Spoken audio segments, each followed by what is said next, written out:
அரசியலுக்கு வந்ததுக்கு அப்புறமும் சரி, ஆட்சி அதிகாரத்துக்கு வந்ததுக்கு அப்புறமும் சரி, ஒன்னே ஒண்ணு சொல்ற, எழுதி வச்சுக்கோங்க.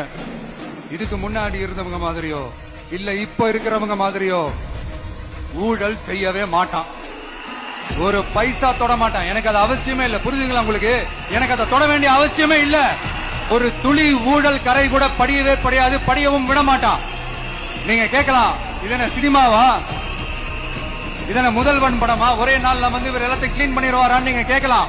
ஓகே, பிராக்டிகலா அது பாசிபிள் இல்லதான். But it is a process, right? It is a process. இப்படி எதுக்குமே ஆசைப்படாத ஒருத்தன் அரசியலுக்கு வர்றான் அப்படின்னா, அவன் கண்ணு முன்னாடி ஏதாவது ஒரு தப்பு நடக்குது அப்படின்னா, அவன் கண்ணு முன்னாடி ஏதாவது இந்த மாதிரி ஒரு ஊழல் நடக்குது அப்படின்னா, அதை பார்த்துக்கிட்டு அவன் சும்மா இருப்பான்னு நினைக்கிறீங்க? அதனால இந்த தீய சக்தியா இருக்கட்டும், இந்த ஊழல் சக்தியா இருக்கட்டும், ரெண்டு பேரும் தமிழ்நாட்டை ஆண்டவை கூடாது. அப்படிப்பட்ட இந்த கட்சிகளை உண்மையா தில்லா எதிர்க்கிற அந்த கட்ஸும் கெத்தும் நம்ம கிட்ட மட்டும்தான் இருக்கு.